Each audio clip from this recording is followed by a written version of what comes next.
경제노트입니다. 전대미문의 코로나발 위기가 덮치고 있습니다. 금융시장뿐만 아니라 실물경제, 부동산 시장이 큰 충격을 받고 있습니다. 오늘은 고종환 한국자산관리원장과 함께 부동산 시장에 미치는 큰 파장에 대해서 알아보도록 하겠습니다. 안녕하세요. 네, 안녕하십니까. 오랜만에 뵙는 것 같습니다. 네, 그런 것 같습니다. 정말 이 코로나 때문에 지금 뭐 여러 가지 상황이 어려운 것 같은데 특히 네. 또 부동산 시장 쪽도 변화가 굉장히 많은 것 같고 특히 강남 등 일부 지역에 지금 뭐 급매물도 많이 나오고 가격도 호가도 뭐 2, 3억 떨어졌다고 그러는데 실제로 부동산 시장이 4억까지. 네. 4, 5억까지 떨어졌습니다. 어느 네, 정도 그렇죠. 지금 뭐 코로나 사태로 인해서 이제 뭐 주가도 폭락하다가 좀 진정되기도 하고 이제 급변동성이 많잖아요. 예. 뭐 금리도 우리도 이제 0.75 이렇게 저희 제로 금리 시대에 왔고 이 시장이 상당히 좀 불안감이 좀 고조되고 있는 것 같아요. 그 때문인지 사실은 올 초까지만 해도 이제 계속 오르던 지역마다 좀 다릅니다만 강남권과 마용성은 확실히 좀 상승세도 꺾이고 하락세로 전환된 게 분명한 것 같아요. 그리고 매물도 보니까 좀 2, 3억에서 강남 같은 경우에는 뭐 잠실에는 일부 뭐 한두 개 거래입니다만 4억까지 이렇게 급락한 매물도 나오고 있는데 문제는 좀 거래가 절벽 형성 안 되고 있습니다. 그러다 보니까 중개업소도 제가 좀 알아보니까 매수 문의는 거의 없다고 그래요. 근데 이제 매물도 아직은 많이 나오지는 않는다. 그러다 보니까 시장이 소강 상태를 보이고 있는데 좀 미묘한 변화는 강남과 마용성은 하락했고 노도강은 아직도 여전히 좀 수요가 있는 것 같고 가격 강세가 유지돼요. 그리고 우리가 풍선 효과라고 그래가지고 수용성 얘기했었잖아요. 수원, 용인, 성남 이 지역들은 가격이 하락하지는 않았어요. 그 대신 풍선 효과라고 그래서 이제 다른 동네로 말하자면 뭐 안성이나 뭐 오산 이런 동탄 이런 지역들의 가격은 좀 여전히 강세를 보이고 있다 이렇게 보여집니다. 한마디로 지역별로 좀 온도차는 있지만 전체적으로는 시장이 좀 가라앉고 있고 거래가 거의 한 70%가량 이렇게 감소했다. 그리고 이런 소강 상태, 불안한 좀 하락 조짐이 나타나고 있다라고 지금 아직은 결론부터 좀 말씀드리면 서두니까 아직은 본격 하락 조짐이 나타나고 있지는 않은데 결국 코로나 사태가 오래가고 장기화되거나 실물 경기 침체가 깊어지고 이 금융 시장이 요동친다면 부동산 시장도 하락에 좀 무게감을 두고 있습니다. 뭐 그런 관심이 어쨌든 이 좀 위기가 오다 보니까 앞으로 이 부동산 시장의 앞날이 어떻게 바뀔지 그렇죠. 상당히 궁금해하는 것 같은데 특히 이제 그 우리가 98년 외환 위기도 있고 또 2008년 그 글로벌 금융 위기도 있죠. 그럴 때 이 부동산 시장이 어떻게 움직여요? 특히 우리 고 원장님은 뭐 그런 경험도 많으시고 실제로 보고 하셨으니까 저도 어려움도 겪었었고 몸소리 그래서 그때하고 지금 상황을 한번 보시면은 그때 한번 경험을 좀 사례를 들어서 한번 이야기해 주시면 좋을 것 박 같습니다. 대표님께서 굉장히 날카로운 핵심 질문을 던지셨는데요. 사실 저희 연구자나 이제 학자들 같은 경우에는 미래 예측을 하는 기법이 세 가지가 있습니다. 우선 이걸 아시면 상당히 도움이 될 것 같아요. 전문가마다 막 워낙 혼란스럽죠. 그런데 그럴 일이 아니죠. 과학적 분석을 한번 해보면 예측을 하면 첫째는 지금 말씀하신 것처럼 이번 위기가 처음은 아니잖아요. 우리가 두 번의 97년 말 IMF 위기, 2008년에 있었던 서브프라임 모기지 사태 때 리먼 쇼크 위기가 있었고요. 이 두 가지가 경험이 되고 두 번째는 이제 부동산 시장에 영향을 주는 여러 가지 요인들을 한번 살펴볼 필요가 있고 그리고 또 하나에 덧붙인다면 이제 사이클 이런 것들을 총합적으로 살펴보는 게 과학적 방법이고 비교적 객관적이다 볼 수 있는데 지금 질문하신 요지가 과거의 경험은 어땠나 하는 것인데 이게 굉장히 시사하는 바가 크고 참고가 될 것 같아요. 98년 외환위기 때는 우리 내부적 위기였잖아요. 이때 굉장히 부동산 시장이 큰 타격을 받았어요. 그러니까 요즘도 나오는 뭐 잠실주공 5단지라든지 이제 또 음마 아파트 이런 것들이 보면 이게 4억 정도 같은 84제곱미터가 이게 IMF가 나온 첫 해는 한 15% 정도 떨어졌지만 결과적으로는 보니까 거의 2억 원 정도로 반토막이 나요. 물론 이제 서울 전체가 그런 것은 아니었지만 강남의 재건축 같은 경우에는 그랬었다는 걸 알 수가 있고요. 이 얘기는 그리고 이게 97년 말인데 98년부터 영향을 준 거잖아요. 회복을 언제 했는가. 이게 굉장히 꿀팁이 될 것 같아요. 2001년에 회복이 돼요. 2001년. 예, 그러니까 한 3년가량 침체가 지속되었고 하락폭이 깊었다라는 것은 팩트예요. 예, 그다음에 두 번째 2008년 때도 보니까 이때는 미국발이었잖아요. 미국발. 금융위기였잖아요. 근데 이거는 좀 약했어요. 근데 첫 해는 한 4.5% 정도 이제 이 서울은 떨어지고 재건축이 좀 떨어졌는데 제가 이때 기억을 했는데 이게 아까 좀 전에 말했던 엄마파가 13억 같은 게 그 이후에 파동을 보니까 시간 제한상 이제 그냥 요점만 말씀을 드려야 되니까 그런데요. 이게 2013년에 8억 정도로 떨어져요. 그러니까 거의 40% 가량 떨어졌어요. 그런데 이게 그 글로벌 위기 때문만은 아니었어요. 이때는 이명박 정부 때였는데 지금과 좀 다른 상황인데 이때 공급이 좀 많았어요. 기억하시죠? 대표님 보금자리 주택을 굉장히 강남 쪽에 많이 했고 전세 매매가 좀 내렸었다라는 것이에요. 그리고 이때는 또 좀 지금하고 다른 상황이 규제를 또 완화했었어요. 이명박 정부 때. 예, 그랬음에도 불구하고 결과적인 것은 어떻느냐?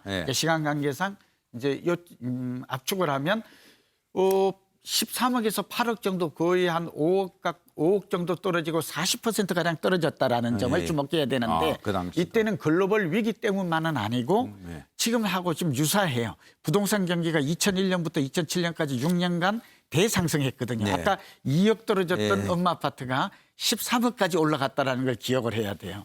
그러니까 굉장히 장기 상승 끝에 지금하고 비슷한 상황이죠. 사이클로 보면 한 5, 6년 오른 고점 상태에서 위기를 맞은 거예요. 그리고 공급 과잉까지 겹쳐져서 하락 기간과 하락폭이 깊어졌다라는 충격이. 그러니까 이게 단순히 위기만 1대1로 이렇게 우리가 연결해서 인과관계를 분석할 일은 아니지만 묘하게도 지금도 그런 상황과 유사하게 오고 있어서 저도 그런 앞으로 이런 상황이 좀 일어날 가능성도 완전히 배제하기는 어렵다라고 판단이 됩니다.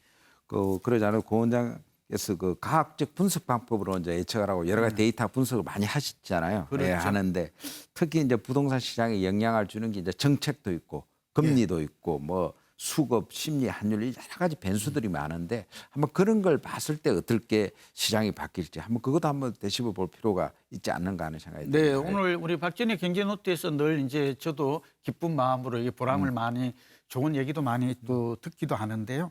이 중요한 것은 오늘 지금 키워드가 과거의 경험 사례, 경험 법칙도 중요하다 말씀드렸고 두 번째 중요한 거는 이 변수예요. 변화 요인. 왜냐하면 요즘 전문가들이 얘기하는 걸 뭐 제가 폄하하고 비판하는 게 아니라 어느 한두 가지 이유만 꼽아가지고 오른다 내린다 이렇게 할 수 있는 것들이 못 돼요.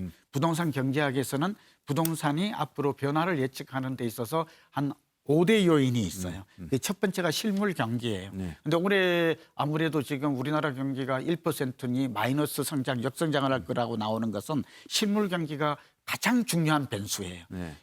누가 뭐라 해도 뭐 금리도 있고 정책도 있습니다만 이 실물 경제 침체가 장기화되고 위기가 왔을 때 부동산이 오른 적은 우리나라뿐만 아니라 한 번도 없어요, 세계에. 근데 이 실물 경제가 앞으로 이제 회복이 언제 될 건지 이것도 좀 우리가 불확실하고요. 여기에 따른 사람들의 그 불안감도 커지고 있는 상황이어서 이 부분은 상당히 악재로 보여집니다.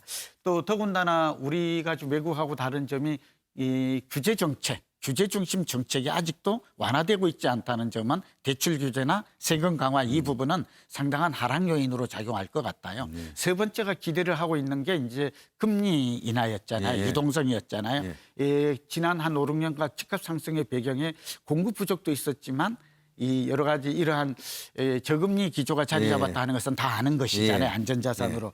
이거 하나가 지금 하나 상승 요인으로 자리 잡을 수 있는데 여기서 좀 우리가 주목해야 될 점은 과거의 위기 때 경기 침체가 장기화되었을 때 이 금리 인하는 부동산 시장에 주는 영향은 몹시 제한적이었다는 점을 주목해야 돼요. 왜 제한적일까요? 돈은 많아지는 건 맞아요. 그래서 이제 대출을 근데 이유가 두 가지예요. 하나는 대출 받아서 금리가 내리더라도 부동산을 살 수 있는 구조가 상황이 아니에요. 두 번째는 앞으로 부동산이 올라갈 거라는 기대 심리가 있을 때 저금리를 이용해서 빌려서 집을 살 텐데 이러한 기대 심리보다는 불안 심리가 증폭되는 상황에서는 그런 사람이 많지를 않아요. 그리고 세 번째는 실제로 경제가 나빠지게 되면 구매력이 나빠 실업자가 증가하죠. 그렇죠. 그러니까 일자리가- 가처분 소득이 감소하는데도 시중돈이 많으니까 부동산으로 갈 것이다 이런 것은 과도한 네. 지금 분석이다라고 보여집니다.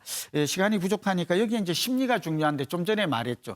부동산도 보면 지난 많이 오른 것은 상승할 거라는 기대 심리가 높을 때는 뭐 대출 규제 세금 강화를 해도 30, 40대가 집을 사듯이 어쨌든 집을 삽니다. 네. 그러나 이제 그런 기대가 상당히 한풀 꺾였잖아요. 네. 지금 통계도 지금 시장 자체가 전환점, 변곡점이 오고 있다는 그런 점들이 있고 환율이 의외로 부동산 시장에 영향을 많이 미치거든요. 아, 네. 근데 왜냐하면 이 환율은 국제 부동산 시장 동향과도 좀 맞물려 있는 상황에서 좀 이제 결론을 좀 내리면 이렇게 부동산 시장에 영향을 준 대여섯 가지 주요 변수의 움직임을 살펴보면 공급 부족이 좀 있다라는 것, 전세가격이 오른다는 것, 그다음에 금리가 내린 것 외에는 오를 만한 특별한 다른 이유는 존재. 그러니까 하방에 무게를 두고 시장의 흐름을 바라보는 전략이 유효할 것 같고 특히 사이클까지 감안하면 이제는 여기다가 이제 버블까지 감안한다면 지금 저는 부동산 경기는 앞으로 추가적인 상승보다는 이제는 하향 안정에 무게를 두고 만약 경제 침체가 위기가 온다면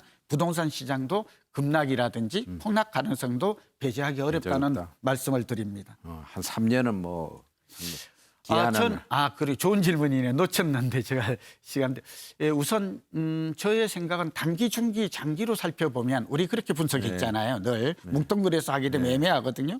첫 번째 1, 2년 정도는 부동산 경기도 이제 지금처럼 이제 앞으로 더 시간이 갈수록 소강 상태. 저는 이걸 뭐 급락이나 폭락까지는 보지 않지만 하향에 무게를 두고 있습니다. 이제 좀 안정되거나 하향될 것이다 이렇게 보고요. 그다음에 이제 4, 5년 정도까지도 부동산 경기는 큰 변동성은 과거처럼 그렇게 사이클 그러니까 5, 6년 오르면 4, 5년 하향 안정된다는 사이클을 볼 때 부동산 경기는 과거와 같이 그렇게 급등하거나 이러한 호황기가 오기는 좀 어려울 것으로 다만 5년에서 10년 정도 이렇게 4, 5년 이후에는 서울이나 수도권 이렇게 공급이 부족한 시장은 또 지금보다는 부동산 가격이 다소 우상향 올라 있을 가능성은 높을 것으로 전망이 됩니다. 마지막으로 진짜 이렇게 불확실한 시장에서 진짜 어떻게 대응을 해야 됩니까? 가장 맞춤형 대응 전략이 필요하죠. 네. 시장이 이렇게 불확실성이 높아지고 이렇게 불안감이 증폭되고 하는 걸 다 느끼는 거잖아요. 이때 이 두세 가지 두 가지를 말씀을 드리죠. 부동산 경기가 상승 가능성이 높지 못할 때는 공격적 투자보다는 방어적 투자가 당연히 유리합니다. 투자의 전략을 스탠스를 바꿔야 되는 것이죠.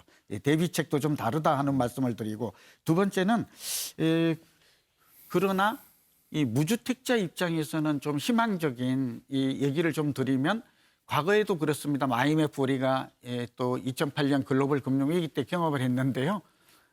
부동산 경기가 만약 급락하는 상황이 오잖아요. 서울 같은 데 특히 재건축도 그렇고 일반 아파트도 온다면 저는 오히려 향후 1, 2년간 그런 경우가 안 왔으면 좋겠지만 만약에 온다면 저는 무주택자인 경우는 이 기회가 저가의 내 집 마련 기회로 정말 절호의 기회가 될 수 있다는 점을 강조를 합니다. 우리 경제는 끝난 건 아니거든요. 그렇죠. 그렇게 좀 강조하고 싶고 두 번째는 지금 이 기사에 지금 매경도 나오고 있습니다만 경공매 특히 경매 매물이 상가 시장 주택 시장을 비롯해서 지금 나오고 있어요. 몹시 주목되는 변화예요. 제 얘기는 흥미로운 변화인데요.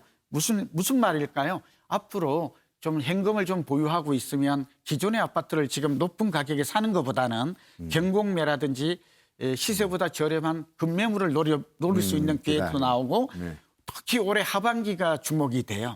6월 말까지가 변곡점이라 그랬잖아요. 그래서 그 이후에 이런 급매물이나 경공매물이 나온다면 이것들은 우리가 그때 멈추지 말고 또 관망하거나 또 보류하지 회피하지 말고 적극적인 내 집 마련 기회로 삼는 전략은 참으로 유용한 전략이 될 것이다라고 보여집니다.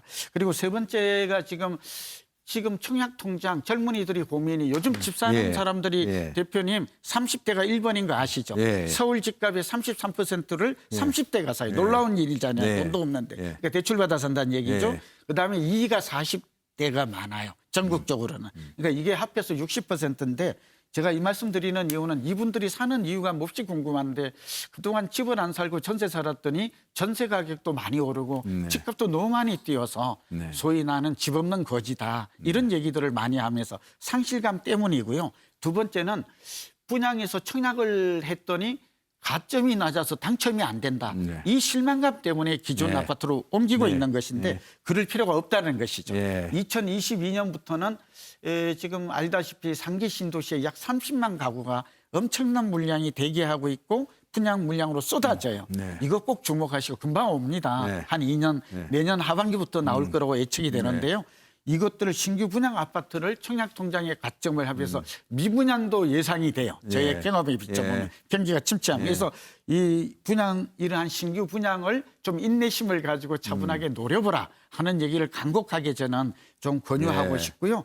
마지막으로 이제 1주택자는 그냥 갔으면 좋겠어요. 예, 부동산이 급락하는 경우가 올 수 있습니다. 그래도 과거의 경험을 보면 팔았다가 다시 산다는 게 타이밍을 맞추기가 쉽지가 않아요. 예. 그래서 집이 한 채인 분은 장기 네. 거주 계획이면 그대로 고행하라, 홀딩하라 예, 이렇게 말하고 싶고 2주택 이상 이런 분들은 올 6월 말 이전에 이것도 꿀팁입니다. 6월 말이라고 하니까 시간이 좀 남아 있는 것 같아서 좀 시장을 관망하고 팔자 이런 분들도 꽤 많아요.